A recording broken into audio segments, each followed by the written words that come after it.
propósito era tocar justamente temas álgidos, temas difíciles. Lo hemos hecho a través de distintos profesores e investigadores a través de sus nichos, desde la inflación como delito, que la inflación tal vez era como el delito o la violación más sutil del derecho de propiedad, sin embargo, es la que más nos afecta en América Latina y si lo sabremos nosotros los venezolanos. Luego hablamos sobre los derechos de propiedad a través de lecciones, pudiéramos entender lecciones desde la literatura, que lo hicimos con Martín Krause, y luego con el profesor Roberto Jun, la innovación de lo que era hablar sobre propiedad en la Web3, la blockchain, e incluso, ¿por qué no hablar de propiedad 3.0? Como, digamos, porque estos ambientes permiten como escenarios para ampliar el catálogo de derechos reales, que es un número abierto, como nos enseña Enrique Herzi.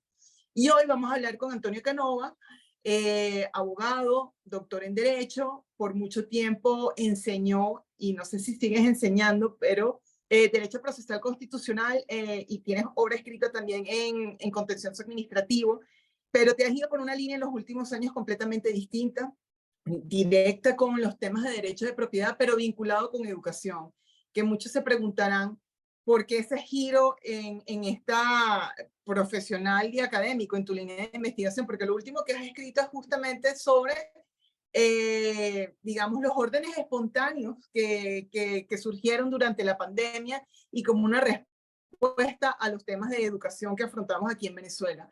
Entonces, iniciamos esta tarde con tus hallazgos justamente en materia de educación que son disruptivos. De hecho, tuviste un programa muy exitoso, Viernes de Disrupción, que presentaba justamente esta idea. Y cuando yo hablo de órdenes espontáneas es porque está fuertemente influenciado por la Escuela Austríaca de Economía. Entonces, ¿cómo es eso? ¿Cómo hallaste tú esa, ese matrimonio entre propiedad, educación y además con tu línea de investigación que tenías previamente?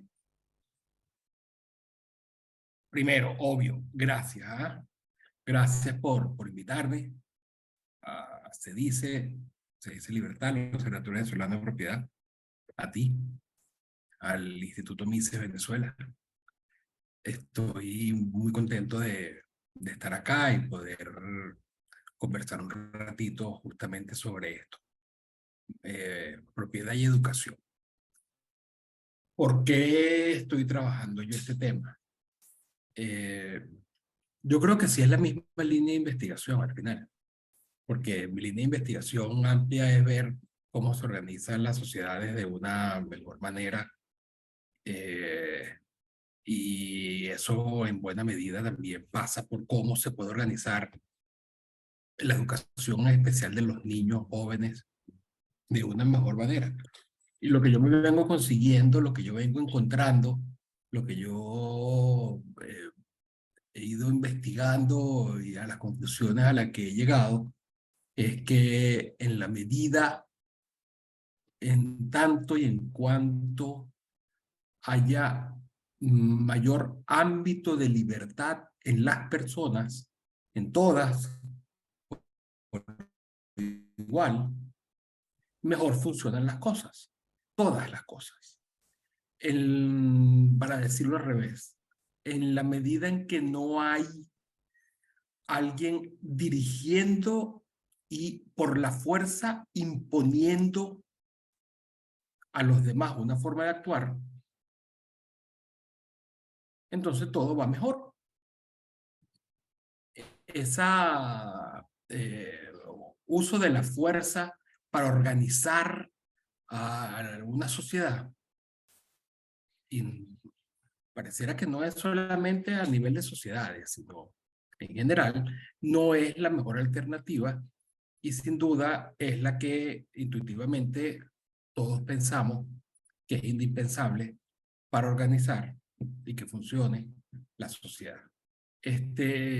Entonces, eso es el mercado, eso es el derecho, eso es el lenguaje, eso es la biología. Y también eso ocurre en la educación. en la forma como aprenden los niños. De hecho, el tema educativo yo creo o sea, pero eso se aplica a todo, ¿ah? En la medida que haya libertad, surgen organizaciones propias, voluntarias de la propia sociedad, de los propios miembros, y allí ese policentrismo hace que esas relaciones que terminan siendo voluntarias de cooperación, porque un grupo cooperando le va mejor que un individuo solo trabajando fuerte y trabajando bien. Entonces, de hecho, por eso es que somos sociales.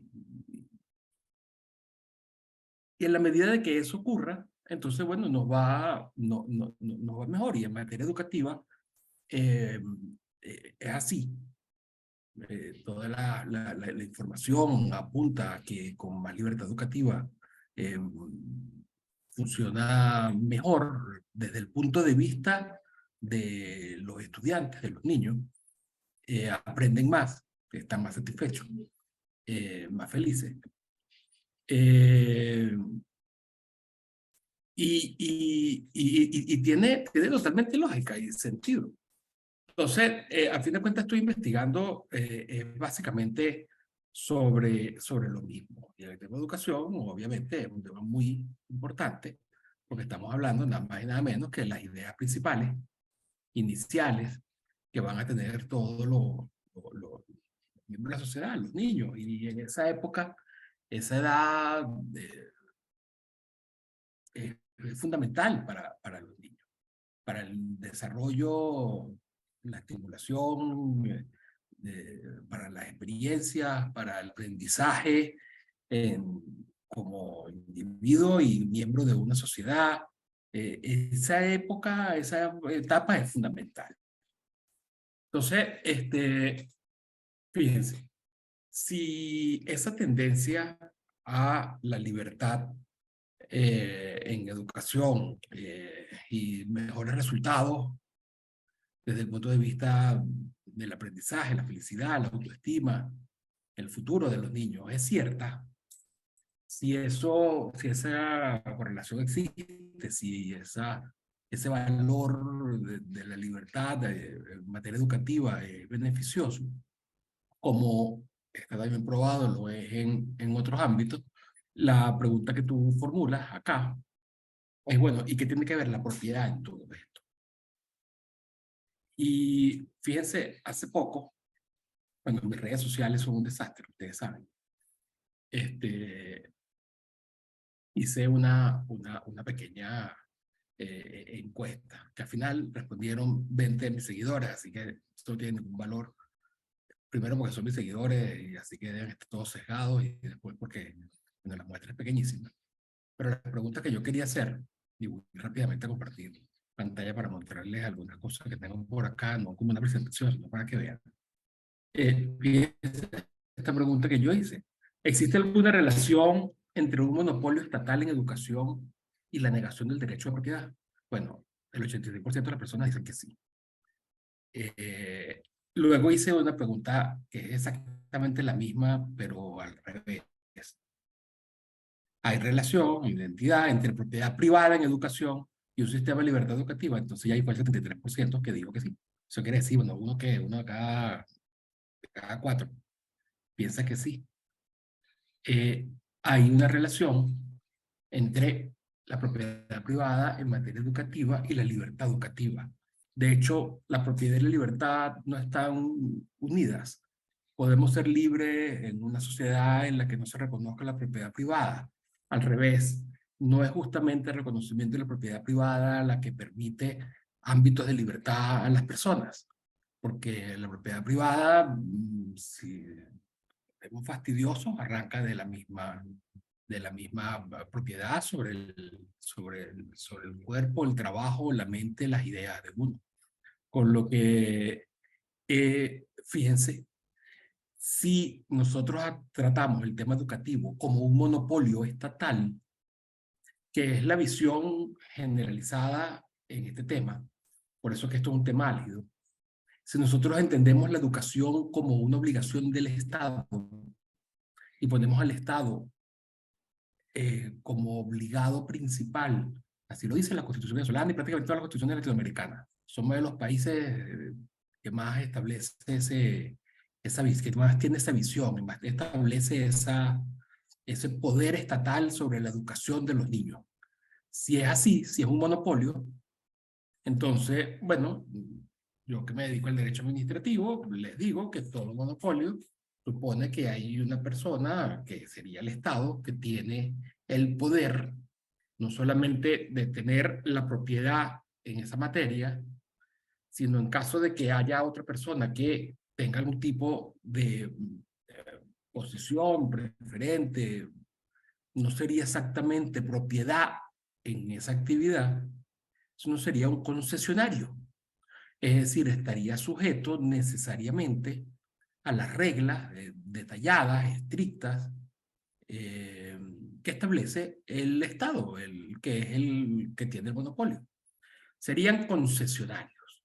Es decir, en un sistema donde el Estado es el responsable de la educación, aun cuando haya escuelas privadas, las hay en la medida en que el Estado las autoriza y funcionan en la medida que el Estado lo permite, con una fiscalización constante, y no solamente en ese aspecto, sino que también esas personas que entran al, al, al, al sistema educativo como concesionario están sujetas a las condiciones, a los programas, al contenido, al método que impone el Estado.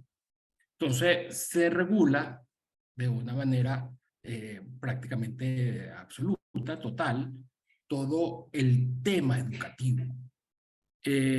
No hay propiedad privada, no hay libertad educativa. Si lo vemos desde el otro lado, que sería la otra pregunta que les hacía ahora. Si hay propiedad privada, entonces hay libertad educativa, o al revés. Un sistema que se reconozca como de libertad educativa supone propiedad privada en educación, sí. De hecho, eso, un modelo así concebido de libertad educativa supone que cualquier persona puede agarrar sus recursos, sus bienes, su patrimonio, su trabajo, puede pedir prestado y puede emprender libremente en educación. Y si es propietario, entonces, bueno, tiene el derecho a usar, gozar, disponer, administrar esos bienes de la manera que lo considere más adecuado. Es decir, habría un mercado educativo, habría libertad de emprender en esta materia. Eso, ¿qué significa desde el punto de vista de los estudiantes, los alumnos, en este caso niños y jóvenes? Bueno, que se encontraría con que hay tantos centros, tantas escuelas, tantos institutos, como gente esté invirtiendo, emprendiendo, innovando, y eso significa también que habrá, por lo tanto, tantas especialidades y se verán tantos métodos y habrá tantos contenidos y especializaciones como las diferentes personas hayan decidido que van a llevar adelante su emprendimiento. Es decir, al haber libertad en emprender y por lo tanto propiedad privada en materia educativa, entonces, bueno, el sistema de libertad educativa impactaría a los alumnos de una forma en que estos tendrían muchas alternativas, habrían muchas opciones variadas, distintas, desde diferentes aspectos, solamente en cuanto a contenido, especialidades, sino también precio, entre los cuales puedan decidir, puedan escoger cuál es el que mejor se apega con las necesidades o lo que los padres, las madres en especial, piensen que es lo mejor para sus hijos. Entonces, la relación propiedad-libertad educativa o derecho social a la educación y por lo tanto monopolio estatal y ausencia de propiedad es una relación que está totalmente estrecha, unida, atada y obviamente que la forma de estructurar el sistema educativo en un caso u otro sería, bueno, tan distinto como un monopolio en ese tema o un libre mercado en competencia en materia educativa.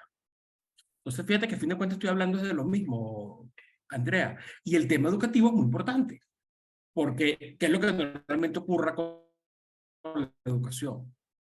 Lo que normalmente ocurre con la educación es que si se les damos al Estado, bueno, el Estado, realmente los políticos que tienen el control del Estado, van a aprovecharse de esa ventaja enorme que enseñar lo que ellos creen que es importante a los niños, en una edad en la que obviamente son muy manipulables e incluso, bueno, si buscamos la historia, eso es lo que ha ocurrido en estos sistemas de educación monopólicos. Te quería preguntar, ahorita que estás tocando el tema de que al fin y al cabo todo es lo mismo y cuando estás hablando de mercado, bueno, llevar el mercado incluso también en el tema educativo.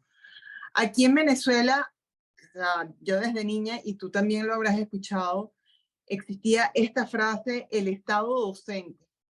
Y de hecho, sobre eso se erigió y se admiró al maestro, yo no voy a decir intelectual, que a partir de la cual se acuñó esta frase, Estado docente.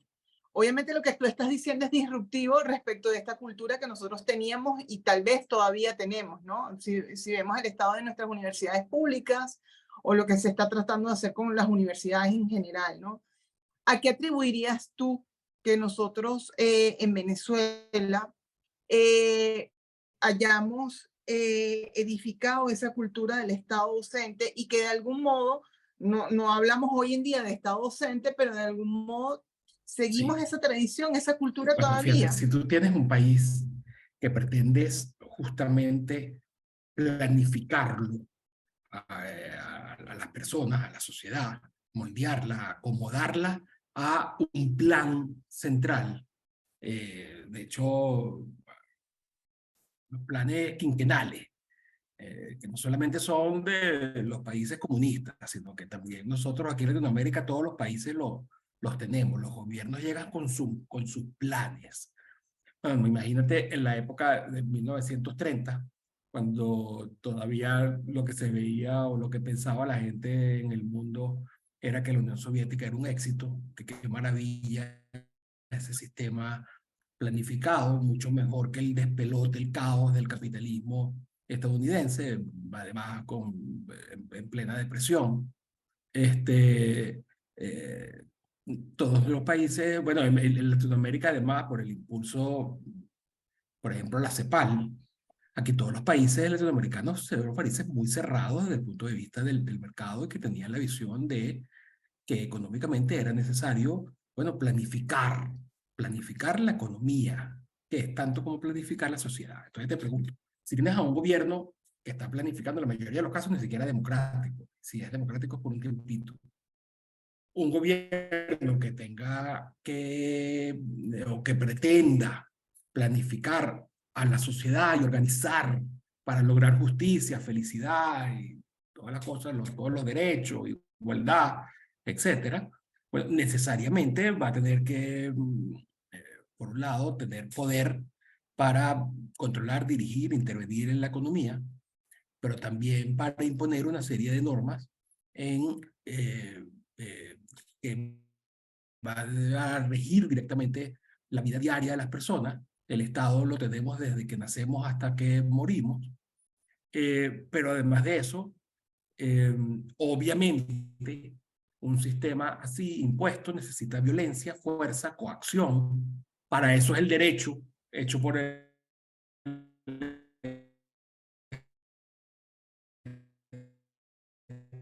Estado, que yo tanto cita, domesticar,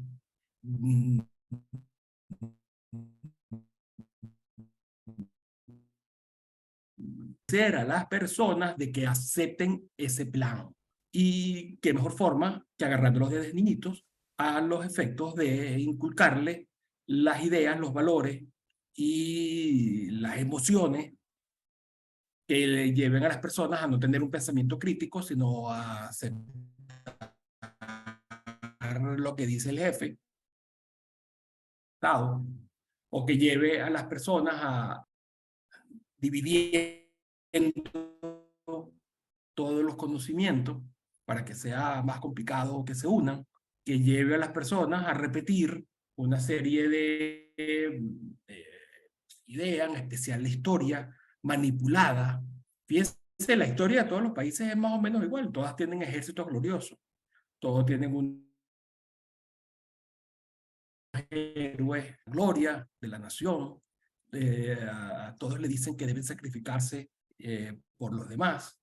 Es decir, si tú eres un gobierno que pretende organizar, intervenir, moldear, planificar la sociedad, tú necesitas la educación de los niños. Entonces, obviamente que un sistema que diga que el Estado es el encargado, el máximo garante de educar a los niños, es un sistema que se corresponde con una forma de hacer política, de hacer gobierno intervencionista. No es todo lo contrario a una sociedad libre.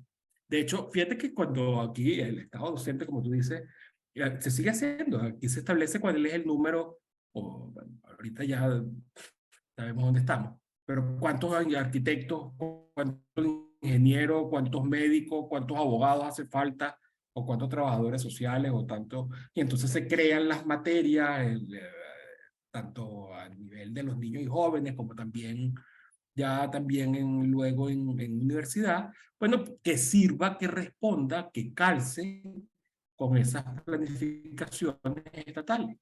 Entonces, el énfasis está puesto es en el colectivo, no en el individuo y en este caso en los estudiantes. Con lo que esa relación derecho social, monopolio estatal, Estado interventor, socialista, es una relación, bueno, perfecta. Es razonable que se mantenga así en esos ámbitos. Te pregunté del Estado docente, pero además te voy a preguntar exactamente lo contrario. Ustedes con un Estado de Derecho, ustedes que son un equipo de investigación, y luego tú si quieres mencionar algunos, a partir de la pandemia hicieron un estudio en zonas de escasos recursos como Petare y luego su último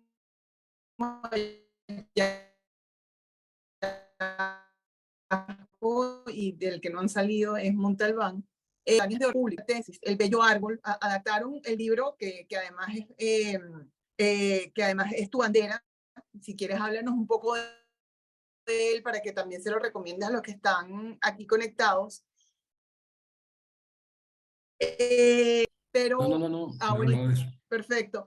¿Qué motivaría? Si sabemos que culturalmente pues teníamos toda esta docta cultura del Estado docente. ¿Qué hizo que estas madres, porque creo que fue principalmente organizado por madres y las maestras de estos colegios, qué es lo que hizo que ellas se organizaran espontáneamente? Como bien dices, aquí hubo una descentralización, como se mencionó en sesiones pasadas, se coordinaron,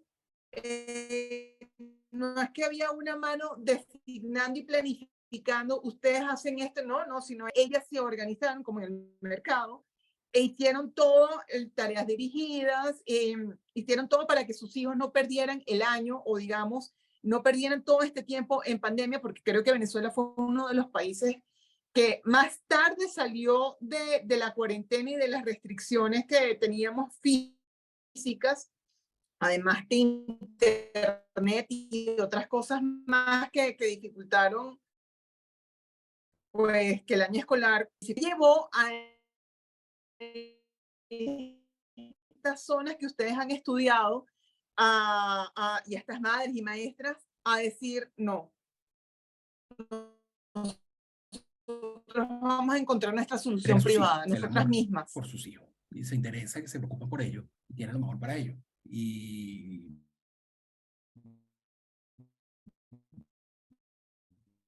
es lo las pobres, mis propias madres y padres, busquen las alternativas, las mejores alternativas para sus hijos, y todo el mundo sabe, y yo te digo, en especial los más pobres, que la educación es una buena herramienta, es la herramienta para eso, para superarse. Entonces, fíjate, esto no es algo que solamente ha ocurrido en Venezuela. Si solamente ocurriera aquí, fuese bastante extraño, eh, porque normalmente cuando ocurren movimientos así tan importantes, en especial en este caso, que va incluso del modelo tradicional, sorprendería más, ocurre es porque hay una alineación de incentivos.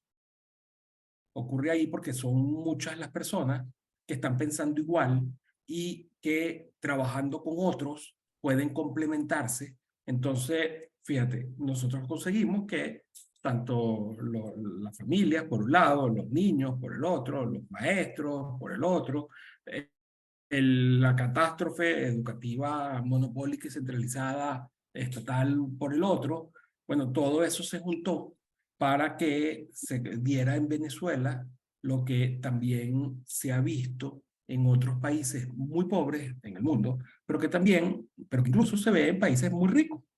Y en los Estados Unidos es una buena evidencia. Voy a dejar esa parte para que la hablemos más adelante, pero me quiero centrar en lo que nosotros conseguimos acá en Venezuela. De hecho, voy a compartir pantalla un ratito otra vez. Ok, ahí ya se ve. Ok, miren, bueno, básicamente ahí el que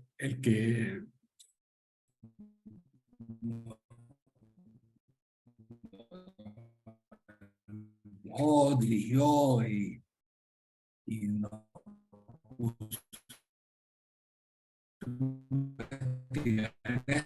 fue profesor del equipo de un Estado de Derecho, que es esa organización, una asociación civil, que desde 2008-2009, básicamente con mis alumnos, hemos fundado con la idea de investigar, por un lado, pero también difundir las investigaciones, y entre ellos, bueno, la que tenga que ver con la libertad, que es lo que garantiza el Estado de Derecho, por eso que se llama un Estado de Derecho. Nosotros lo primero que yo fue que nos fuimos a Petare. Petare es el barrio más grande, populoso, es es el barrio más violento de toda Latinoamérica. Son casi por 500.000 personas. Y allí hicimos un muestreo muy simple, un análisis exploratorio. Hablamos con unas 400 familias, y llegamos a la conclusión de que ahí estaba pasando algo en materia educativa, de que la realidad educativa no era que los niños estaban en las clases y se quedaban ahí, sino que estaban buscando alternativas frente a el mal funcionamiento, la ineficiencia, los fallos y de la educación estatizada, y además del tema de la pandemia. Nos conseguimos con que el 40% de las familias con las que hablamos pagaban de Petare, que viven y estudiaban, sus niños menores de 16 años, entre 6 y 16 años, pagaban por educación privada de bajo costo. Ese fenómeno es un fenómeno, como les decía, que se ha visto en otros países muy pobres. En África, no solamente el profesor Jay Tully lo ha investigado, lo ha evidenciado, sino otras tantas investigaciones. Así que de eso no hay ninguna duda, de que ese movimiento está ocurriendo, ese orden espontáneo está surgiendo en todas partes, en donde se den unas condiciones similares, porque la solución, bueno, supone esa alineación de incentivos. Fíjate, me voy a ir, no voy a... Bueno, aquí hay una foto desde arriba de Montalbán. Montalbán es una ciudad, este es el segundo estudio. Hemos hecho dos estudios, en Petare y después en Montalbán de Carabobo. Eso está como a unos 220 kilómetros de Caracas. En una ciudad rural, aunque son 26.000 habitantes, un poquito menos, viven en estado de pobreza extrema, absoluta, pueden buscarlo, Fíjense, toda la educación en Montalbán es pública. Hay 25 instituciones, de los cuales solamente un liceo, es decir, para jóvenes es privado. En primaria todas son públicas, de hecho, 13 nacionales y 11 estatales, el municipio no tiene. Aquí está la matrícula. Y lo que nosotros nos conseguimos al recorrer calle por calle, o sea, calle por calle, de Montalbán, centro y los sectores foráneos, nos conseguimos es con que hay 63 de estas casas de tareas dirigidas que nosotros, al ver lo que hacían, decidimos llamar microescuelas espartanas. 63. Este estudio fue entre enero y julio del 2022. Yo les digo ya, hay más. Para esta fecha, no ha terminado el siguiente año escolar y ya son más. Ya pronto haremos la actualización. Son unos centros interesantísimos, que no son reforzamiento, y mucho menos del programa oficial. Nosotros entrevistamos, encuestamos, hablamos con las maestras, ahí está, pueden ver la metodología. El 16% de todos los niños de entre 6 y 16 años están en este centro, que si lo vemos desde el punto de vista de primaria, es el 25% de primaria, es decir, 1 de cada 4 niños de Montalbán paga por educación privada. Si vemos desde arriba, bueno, fíjense que no, está también hasta en zonas, en sectores foráneos, no solamente en el centro de la ciudad, están en todos lados. Incluso dentro de la ciudad, del centro, hay de estas microescuelas, están repartidas en toda la zona, porque la educación tiene una característica que es para los niños de la comunidad, los niños de la calle, los niños del mismo sector. Entonces, algo que, fíjense, en todos lados están. Eso nos indica de que son órdenes espontáneas, porque ocurre en Petare, ocurre acá. No hemos hecho nuevas investigaciones porque decidimos, vamos a seguir trabajando en Montalbán como una ciudad piloto, vamos a hacer otros experimentos de sinergia educativa ahí. Y la verdad es que seguir investigando esto en todo el país, no los vamos a conseguir en todo el país, porque bueno, ya yo tengo evidencias de que ocurre en todas partes. Casas de tareas dirigidas, ustedes la van a ver en todos los lugares. Vayan y den una vuelta por su calle, que se van a conseguir una, posiblemente dos. Aunque tengo siempre la intención de hacer un estudio con toda Venezuela para ver cómo se están educando realmente los niños. Fíjense que una de las cosas, como les decía, el 22% de primaria, una de las cosas pagan como $3 cuando uno ve la mayoría de los instituciones públicas están pagando. La mayoría de las maestras son formadas en materias, en temas, en carreras docentes. Fíjense que ya antes de la pandemia un 63%, con lo que no es un fenómeno meramente pandémico. Pero yo me quería parar, era miren esto. Le preguntamos a las maestras qué tan satisfechas estaban con sus centros educativos, con sus microescuelas. Y fíjense la respuesta. Estas son las 63 maestras. Bueno, realmente son 48, 63 maestras, casi 3/4 partes de las maestras le hicimos esta encuesta. Y fíjense que en cuanto a la remuneración económica, el 94% dice estar muy satisfecho. En cuanto a la realización profesional de ellas como maestras, el 98% dice que están muy satisfechas. En cuanto a lo que ellas piensan, o saben, o miden, consideran que están aprendiendo sus estudiantes, sus alumnos, el 100% se dijo que estaban muy satisfechos. Ellas están contentas con lo que están haciendo. En cuanto a los padres, cómo la comunidad las trata a ellas como maestras, bueno, el 96% dice que están muy satisfechos. Y los padres, de hecho, los padres en buena medida son los que incentivan a las maestras a que inicien estos emprendimientos.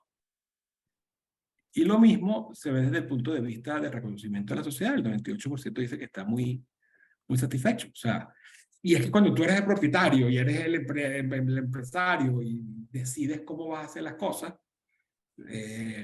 bueno, tienes muchas posibilidades de tener estos niveles de satisfacción. Como la mayoría de estas maestras, creo que no sé, el 70% están en escuelas públicas, le preguntaron, bueno, y como empleadas del sistema oficial, le preguntamos qué tan satisfechos estaban. Bueno, mira la diferencia. En cuanto a remuneración económica, muy satisfechos, solamente 4%. En cuanto a realización profesional, 74%. En cuanto a la calidad del aprendizaje, ya sabes que los niños no están aprendiendo. 13% dice muy satisfecho. La disposición de los padres en las escuelas públicas, ella dice que 17% está muy satisfecha. Reconocimiento social, igual. Y en cuanto a la directiva, ¿cuántos los apoyan las directivas? También están muy satisfechas, están muy pocas. O sea, hay una diferencia importante entre los niveles de satisfacción de las maestras en sus propias microescuelas que como miembros del sistema estatizado, es decir, como unas meras empleadas del Estado, una mera funcionaria del Estado. Entonces, estos datos son una evidencia, bueno, de lo que estamos viendo. Esto se está multiplicando. Y uno ve a los niños y están contentos y aprenden. Y ves a las familias y están felices y están satisfechas porque los niños están aprendiendo de una forma que no lo estaban haciendo antes. Y niños que en la escuela no se sentían cómodos, estaban, bueno, aquí han conseguido. Cuando hablamos con los niños, la mayoría lo que dicen es que quiere que también funcionen los sábados y los domingos, las microescuelas. Imagínate.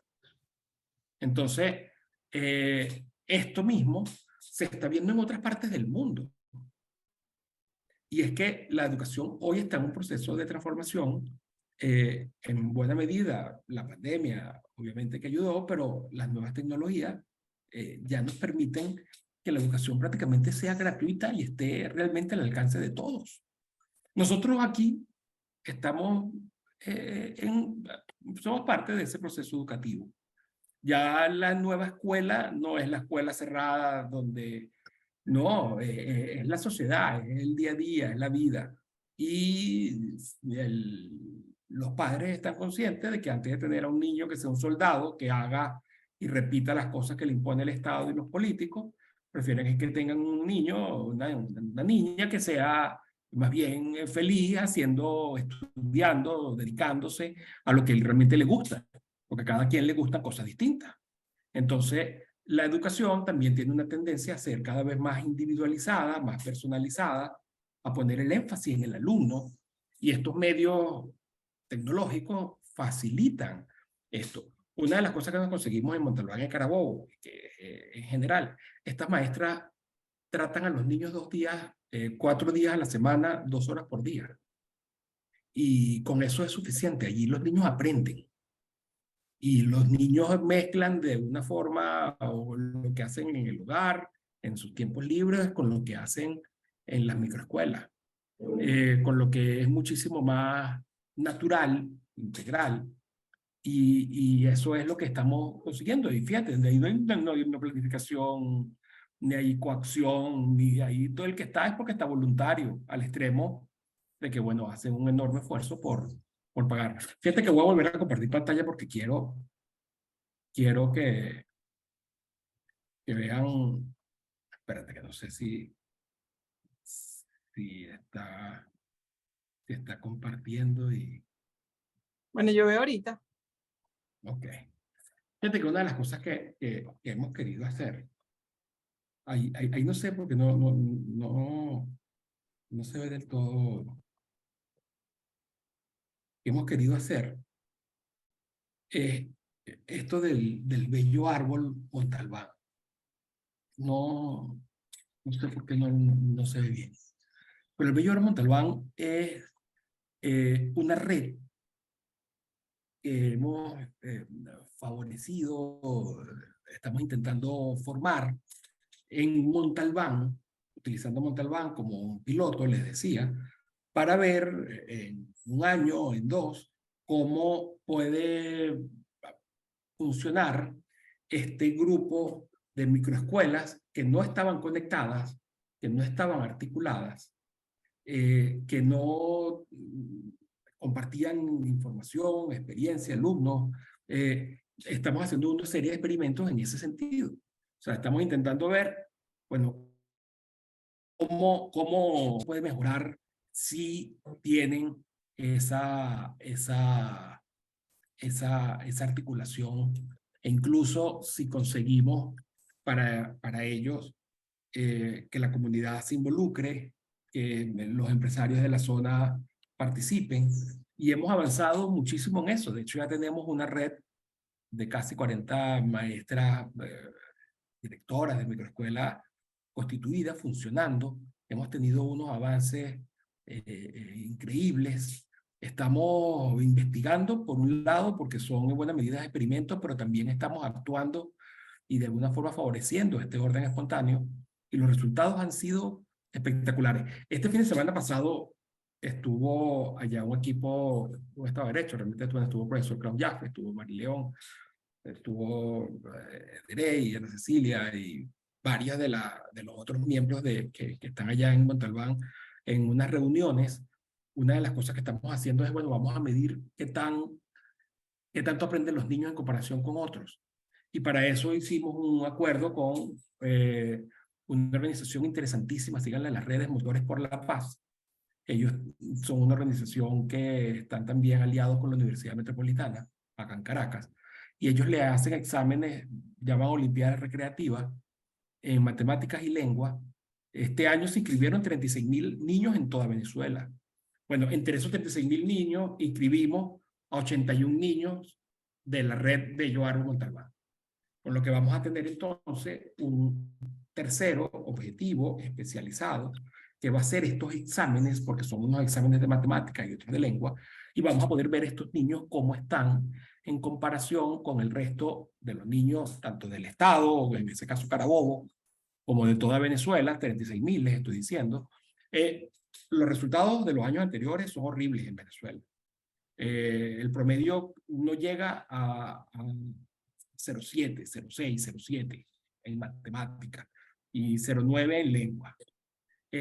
Bueno, vamos a ver qué pasa con estos niños que están teniendo estas clases individualizadas, este proceso de aprendizaje individualizado. Pero no solamente qué pasa ahorita, sino que también quiero ver dentro de un año esos mismos 81, ojalá que pueda inscribir a muchos niños más, porque ellos hacen una evaluación de los niños según sus habilidades matemáticas y sus habilidades verbales, lengua, y entonces podemos ir viendo cómo van mejorando o no a lo largo de un año. De hecho, las maestras, estas maestras de su microescuela, que conocen a los niños, que trabajan con ellos, porque son un grupo de 6, 7, en varios turnos, en 2, 3 turnos durante el día, ellas están pendientes de los niños y ellas van a recibir el reporte.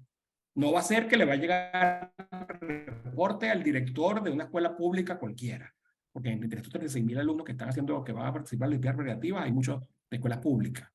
Y el profesor ya verá qué hace, o el director ya verá qué hace. No, aquí le va a llegar a la maestra que enseña a los alumnos. Va a ser algo totalmente individualizado. Yo quiero probar, quiero medir de esta manera lo más objetivamente posible, bueno, cuán bien hace en el aprendizaje de los niños de estas habilidades, matemática y lengua, el tener estas tutorías individualizadas. Entonces, eso es lo que es Bello Árbol Montalbán. Es una serie de experimentos de sinergia social educativa que estamos llevando adelante, repito, con el profesor, mi tutor querido Claudio Jaffe, que se ha metido de lleno a analizar esto, a ver esto, y que esperamos, bueno, después sacar ya los nuevos resultados de si este sistema funciona, porque si funciona, es muy fácil replicarlo en otras ciudades. De hecho, yo tengo la ilusión de poder hacer, quizá este mismo año, un estudio en toda Venezuela, y también hacer seguimiento que permita ver si esto se puede no solamente reforzar, consolidar, mejorar, favorecer, sino también extender, ampliar. Lo que ha conseguido en otros países el profesor Yestul y otros tantos que han investigado este fenómeno de escuelas espontáneas, de escuelas de bajo costo, de microescuelas, de tutoría, es que va en crecimiento. Es decir, es escalable, como buen orden espontáneo, es ubicuo. En todos lados está ocurriendo. De hecho, voy a compartir pantalla porque ya nos falta poquito, Andrea, y yo les había hablado sobre Estados Unidos. Miren esto. Déjenme ver si lo puedo compartir aquí rapidito. Miren esto ya. Bueno, esto que tengo acá es eh, este libro de Really Good Schools. Este libro es del profesor Tully. Es el último libro de él, es de abril del 2021.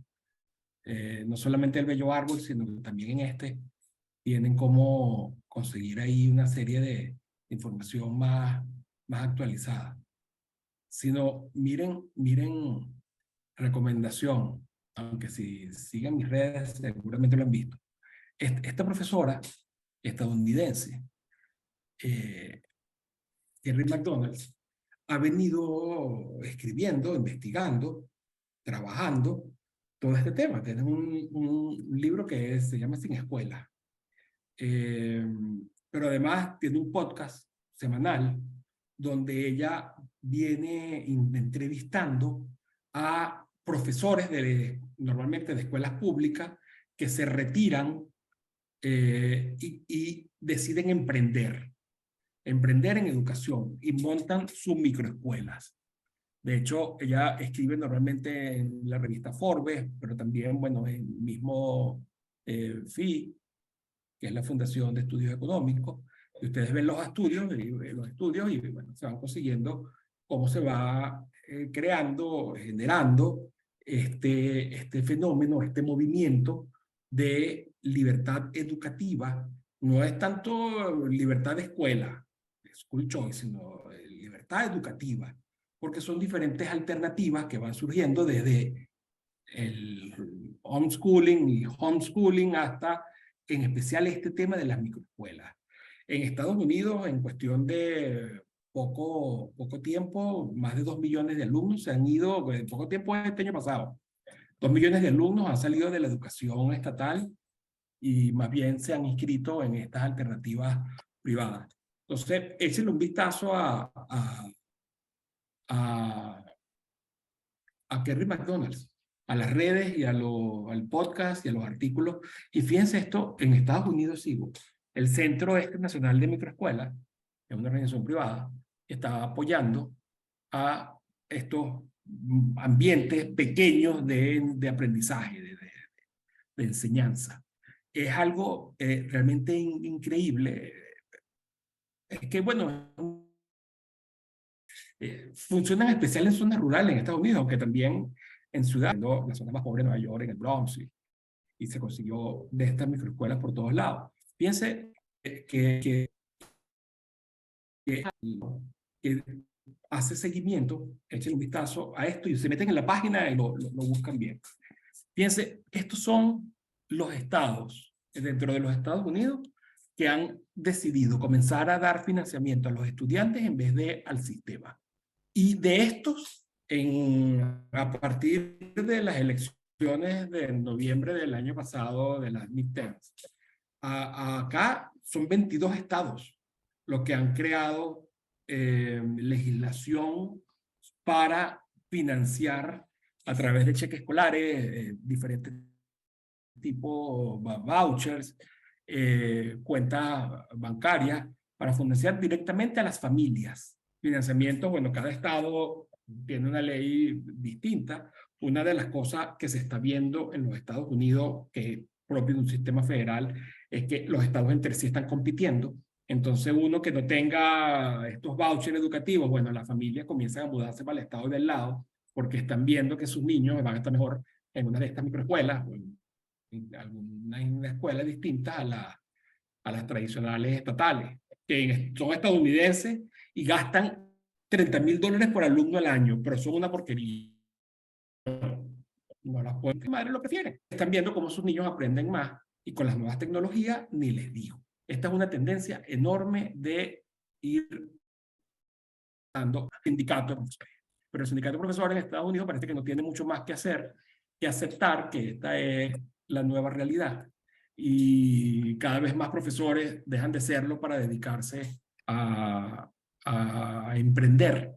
Y es un buen negocio. Todos dicen que ganan más como emprendedores en educación que como funcionarios públicos de los sistemas educativos estatales. Entonces, es una alineación de incentivos, con lo que es algo que está creciendo y que yo no tengo ninguna duda de cuestión de 5 años, la educación de niños en Estados Unidos, K12, pues son los 12 años de educación obligatoria, desde los 6, 7 años hasta los 17, 19, eso va a transformarse total y absolutamente, va a ser otra cosa.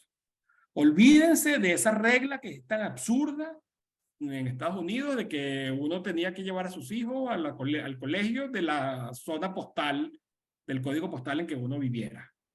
O sea, eso está olvidado y cada vez muchísimo más. Miren, cuando voy a compartir pantalla para que vean esto, que no quería dejar de mostrárselo. Cuando yo estaba haciendo los viernes de irrupción, Andrea, Ajá.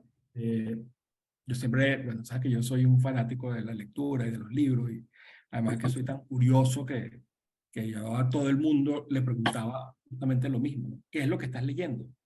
¿Qué tienes en la mesita de noche? Pero es más por curiosidad realmente.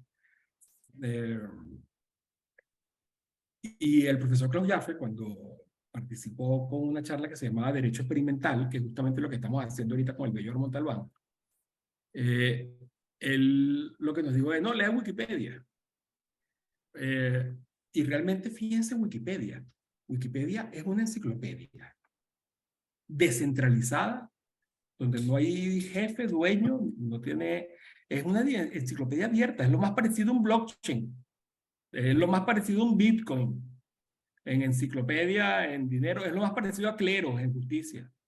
O sea, y cuando solamente uno busca, volviendo al inicio, fíjense la característica de la educación en Esparta. Era obligatoria, colectiva y organizada por el Estado. Y ustedes están claros de lo que era Esparta. Era una gran ciudad ejército, ciudad fortaleza, donde los niños lean sobre la educación espartana, donde los niños pasaban a ser, bueno, propiedad directamente del Estado, a ser formados, instruidos, pues justamente para eso, para la guerra. Olvídese aquí en Atenas era donde estaban los tutores y donde se buscaba, a pesar de todo, bueno, los niños, cultivarlos, principios, valores, instrucción que sea útil. Pero en Esparta es un sistema obligatorio, gratuito, dependiendo del Estado, centralizado, es decir, sin propiedad privada. Todo lo contrario a un sistema de libertad educativa, que es un sistema donde habría propiedad privada y por lo tanto propiedad para emprender y competencia y elección de los consumidores. Porque esto, sobre todo estas dos, sobre todo Montalbán, entiendo yo, más que Petare, Montalbán la van a tener monitoreada No, incluso sigue. el próximo Y el año. otro Te también. hablaban sobre... Porque esa red se va a quedar, esa red va a ser de ellos. Ok. Te hablaban sobre si han podido hacer evaluaciones comparativas del Bueno, nos buscamos a los expertos en Venezuela para hacer eso, que es Motores por la Paz y la Universidad Metropolitana. Esos resultados los vamos a dar pronto. Y vamos a darlos de ahorita y vamos a darlos en el futuro. Y yo no tengo duda si los papás están en lo cierto, las mamás están en lo cierto, las maestras y los niños, que allí es donde los niños están aprendiendo y donde están más felices. Así que sí, eso lo vamos a hacer. Obviamente que lo voy a hacer. Eso es lo primero que tengo pensado hacer. Bueno, ya estoy en eso. Buenísimo. Esta pregunta no la quiero soltar porque esta pregunta es importante y esta pregunta nos la hacen cada vez que uno asoma una respuesta privada y liberal en cada uno de los ámbitos en donde se presenta. Saludos, profesor Canova. Existe otra variable que mide la calidad educativa y tiene que ver con la realización de pruebas de competencias y habilidades a los profesores y maestros de manera periódica. En algunos países, los docentes que no aprueban las pruebas son suspendidos y deben pasar por un periodo de nivelación. ¿Cuál es su opinión al respecto? Yo me imagino que lo que está detrás de esta pregunta es, ok, están espontáneamente organizados y hay una descentralización para llegar a esta suerte de microescuelas espontáneas. Ok, y la demanda recibe su educación incluso mejor que la pública. ¿Cómo controlas la oferta? ¿Cómo controlas a ese emprendedor educativo? ¿Cómo controlas tú cuando vas al mercado y compras un vino? Lo abres, lo pruebas. Si te está vinagrado, asqueroso, no lo vuelves a comprar más nunca.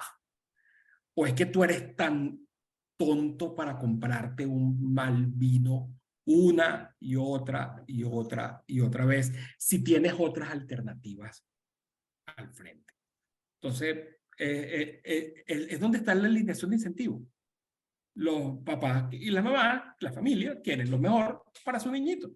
Y los niñitos, o sea, fíjate, si un niñito dice, una niñita dice, el domingo en la tarde, yo no quiero ir para la microescuela, papá, yo no quiero ir para las tareas dirigidas, ¿tú crees que la mamá la va a llevar?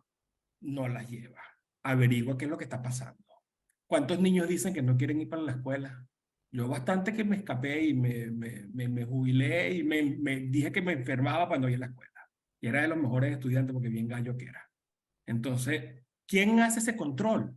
Ese control lo tiene que hacer El uno mercado. externo. Eso es control hace uno mismo. El mercado. Claro, y entonces, bueno, ¿por qué son buenas las marcas de vino que todo el mundo quiere y prefiere? Bueno, porque la gente los prueba y la gente dice, wow, este es maravilloso. Si aparece uno que es mejor o que es igual, pero más barato, bueno, o si aparece otra bebida distinta y decides en vez de vino tomar otra cosa, bueno, está en competencia. La competencia es la forma de controlar, no alguien se encabeza central que ejerce control, sino es el controlar por todos. Por eso que, bueno, que con todo esto que tú, el blockchain es una forma donde hay un control de todos sobre todos y donde no hay una mano centralizada que está fijando las reglas de juego, y eso lo permite, bueno, justamente estos sistemas libres.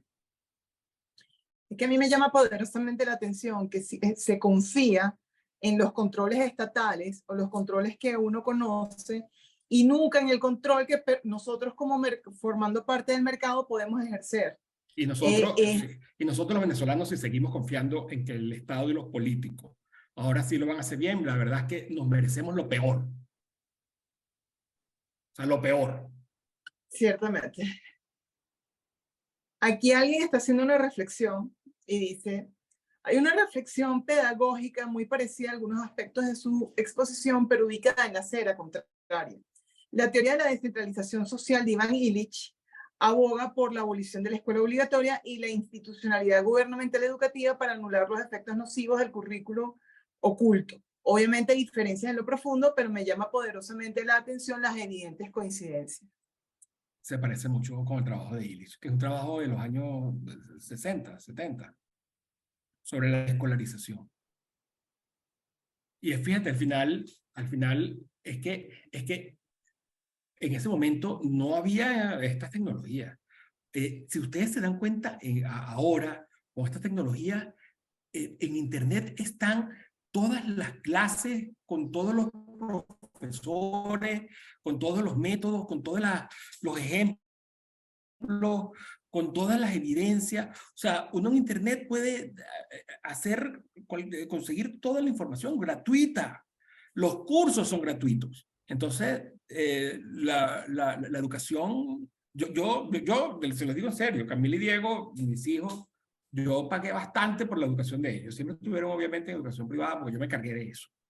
Pero yo lamento haberlos metido al colegio. Yo hubiese preferido, ahora que lo sé, imagínate todo lo que hubiese yo gozado. Yo no sé si hubiese aprendido, pero yo hubiese gozado muchísimo bueno, como siempre lo hice, poniéndolos a pensar, preguntándole cosas, poniéndolos a investigar. Por ejemplo, nosotros cuando hacíamos algún viaje, yo le decía a Camila y a Diego, bueno, cada quien va a agarrar esta ciudad y me va a hacer un análisis de esa ciudad. Me hacían presentaciones espectaculares en PowerPoint, en Prezi, donde, bueno, me ponían los lugares a que había que ir, me hablaban de historia, y todo eso lo sacaban de internet, o sea, eh,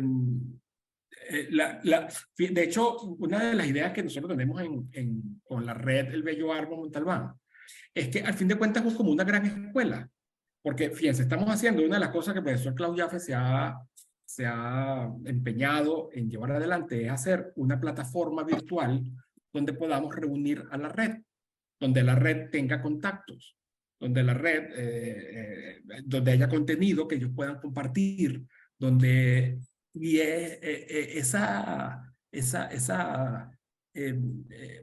fin de cuentas, es como una escuela descentralizada, una escuela con que cada una de estas microescuelas es un nodo, es un salón.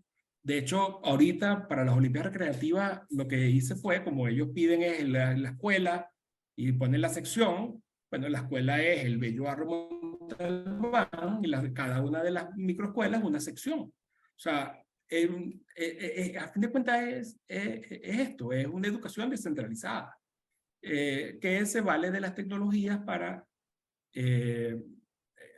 con esa sinergia de la articulación, bueno, producir cosas muchísimo mejores. ¿Y hacia dónde va a tender eso? Nadie lo sabe, por eso tenemos que estudiarlo y estudiarlo de la manera más objetiva, responsable. Y entonces, yo lo que quiero, y aquí lo uno con los viernes de irrupción y todo este esfuerzo mío de hacer el derecho, de hacerle el derecho algo más parecido a la ciencia, bueno, vamos a hacer los experimentos y vamos a ver qué forma de educación es mejor. Y si tenemos que cambiar las leyes, bueno, tenemos que cambiarlas. De hecho, todo abogado debería defender que cuando se dicta una regulación, una intervención que pareciera muy razonable, muy buena, necesaria, por un lado, bueno, vamos a ver dentro de un año qué pasó. Porque si dentro de un año la cosa no funcionó como se esperaba, deberíamos derogar las leyes.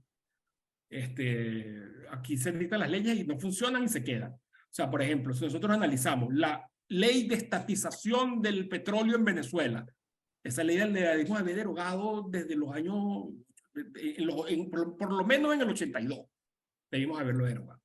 Las leyes que intervengan así deberían tener, no sé, no deberían hacer, y si la vamos a hacer, porque el legislador le seguimos dando ese poder, a que el Estado haga el derecho, no tiene nada que ver, no tiene por qué ser así, pero si lo aceptamos, bueno, vamos entonces a revisarlo de la manera objetiva, experimental, a los 2 años o antes, a ver si se lograron los objetivos que con tanta retórica eh, suelen decir los políticos que van a lograr. Y ya para cerrar, porque estamos fuera de tiempo, esta pregunta seguro la hizo Roberto.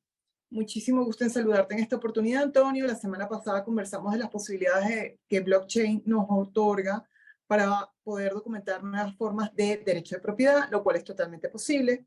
En el caso de la educación, imaginemos que logramos solventar todas las alcabalas del Estado con respecto al pensum obligatorio. Tenemos muchas microescuelas espontáneas, horarios y demás trabas. Nos queda finalmente el título, que aunque lo emite la universidad, el liceo o la escuela necesita la intervención del Estado para su validez. ¿Has logrado identificar alguna herramienta tecnológica que pudiera otorgar esta validez al título obtenido por esta institución libre, al igual como podemos lograr un título de propiedad sobre bienes muebles e inmuebles con el blockchain? Sí, claro. De hecho, es tendencia en muchísimos lugares, como se hace en muchísimos lugares, en los mismos Estados Unidos. Si tú quieres entrar a una universidad estadounidense, olvídate yo tengo el título de tal high school, olvídate de eso. Tienes que hacer un examen, que es el SAT o cualquier otro. O si quieren medir si tú sabes inglés, o haces el TOEFL o cualquier otro. Hay personas, empresas, pares, en cualquier revista académica, cómo es el proceso para elegir qué artículos se publique y qué no. Se selecciona entre pares.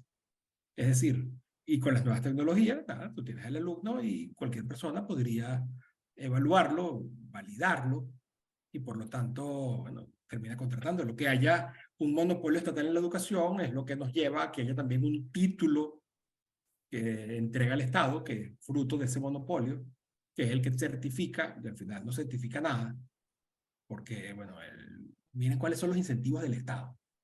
No certifica nada, pero que es el que se exige legalmente como tal. Ahora, más aprende un niño y más valor tiene para un adulto, más valor tiene para un emprendedor, un empleador, una persona que tenga aprobado varios cursos en Platzi, en Coursera y con Google y IBM, que el que tenga un título que emite el Ministerio de Zimbabue, o el Ministerio de Venezuela, o el Ministerio de Ecuador, o el Ministerio de Haití, o sea, yo prefiero el certificado de Google, yo como empleador. Así que no, eso no es ningún problema. De hecho, es una de las ideas de nuestra red del Bello Árbol es que las propias maestras sean las que validen, verifiquen el aprendizaje de los niños de la red, es decir, que son tutoriados, mentoreados por otras maestras. Es la mejor manera de hacerlo, de forma colaborativa. Y ya para terminar, ya, porque creo que fue la charla más larga, nuestras redes se dice @se dice libertad, tanto en Twitter como en Instagram. Y me están pidiendo tus redes, Antonio. Coméntame las redes que tú quisieras comentar o indicar aquí para darte a conocer más. Bueno, yo tengo una deuda con las redes, pero tanto las mías personales, que creo que es Antonio Canova en Twitter, básicamente en Twitter, aunque después de Twitter intento mandar las cosas a Instagram, no mucho más. Y bueno, un Estado de Derecho, o de libertad, como le llamamos, esta asociación civil, también tiene su página web, pueden entrar, verla, la estamos mejorando, bueno, siempre estamos intentando mejorarla, pero tiene bastante contenido, uedelibertad.org. Está también en Twitter, en Instagram, es uedelibertad, ued.libertad. Síganlo y ahí están más o menos al tanto de lo que estamos haciendo y en especial de lo que ocurra con estos experimentos que estamos llevando a cabo ahora y que pronto, bueno, publicaremos, que dentro de este plan piloto, que es el Bello Árbol Montalbán. Miren, una cosa, y yo con esto concluyo, Andrea. Nunca tú vas a cambiar las cosas peleando, o sea, luchando, intentando cambiar las que ya existen. Algo nuevo. Eso no lo vas a lograr. Lo mejor es, para cambiar algo, es construir un nuevo modelo, es construir una nueva forma de hacer eso de las que ya existen, para que la gente libremente vea, tenga la experiencia, pruebe, testee, ensayo y error, y entonces decida dejar la anterior para irse a la nueva.